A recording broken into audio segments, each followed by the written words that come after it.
For some people, they turn to relationships or substances that help them forget, but don't help them in fixing the problem or learning and growing from them.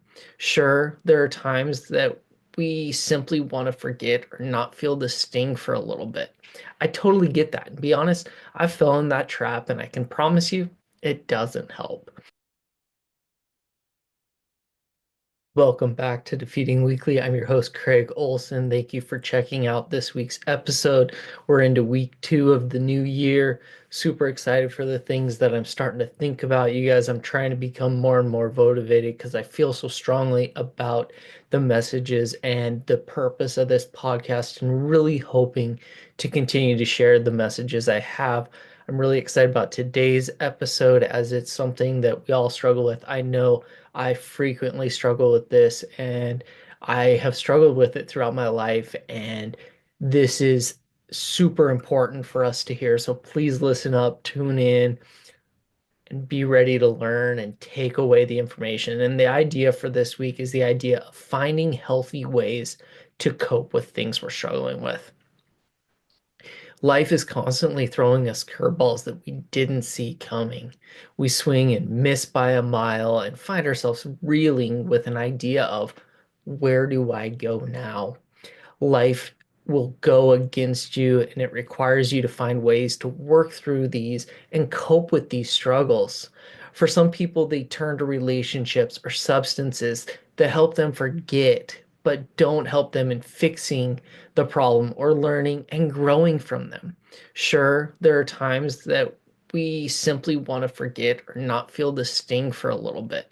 I totally get that. And be honest, I fell in that trap, and I can promise you it doesn't help. Compounding this, or as another form of common coping mechanism, is to simply bottle things up and pretend that everything is good. This was something I had a doctoral degree in for many years. To the outside world, I was doing well and living life to the fullest, but the internal struggles were a lot. Eventually, things I was holding in would come out in a less than positive way. In my book, Defeating the Unbeatable, I talk about these struggles more in depth, but let's just say I had some really bad situations happen, dumb things that I look back and go, ooh, there were signs, there were warnings, but I didn't listen to my body. Finding healthy ways to cope does not have to be hard, though. One of the best ways to deal with difficult times is to be able to find someone close to you who is willing to listen without any opinions and will only respond with ideas if you ask. For me, Tasha is 100% my person for this. Her and I have built a relationship in which she will push me to think about other viewpoints as well as steps I could take if needed. But she is also willing to just listen so I can get it off my chest, which is always a great thing as well.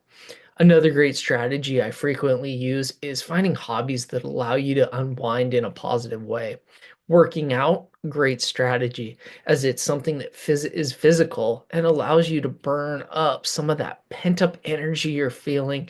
And let's be honest, when you're frustrated dealing with hard times, pushing around big weight, hitting a boxing bag, sweating can have a therapeutic effect. There's an endless array of possibilities that can be used that are healthy and don't have negative effects on your body and life. So, this week's action steps: number one, be proactive versus reactive. I'm going to repeat that because when I wrote my notes for this, that gave me some pause because I was like, whoa. So be proactive, not reactive. If you don't have plans put in place for when you're struggling, it's much easier to use those unhealthy ways to cope. Therefore, take some time to come up with things that you could use that would be healthy when you're going through difficult times that work for you. Remember, my examples work for me, but they may not work for you. They may work, they may not. You've got to find what works for you. Second one, look at the people in your life and see if there's someone who you can live in communion with, who's willing to listen and have healthy conversations with you when you're struggling. And also, be prepared to be that person. You're that same person for them as well.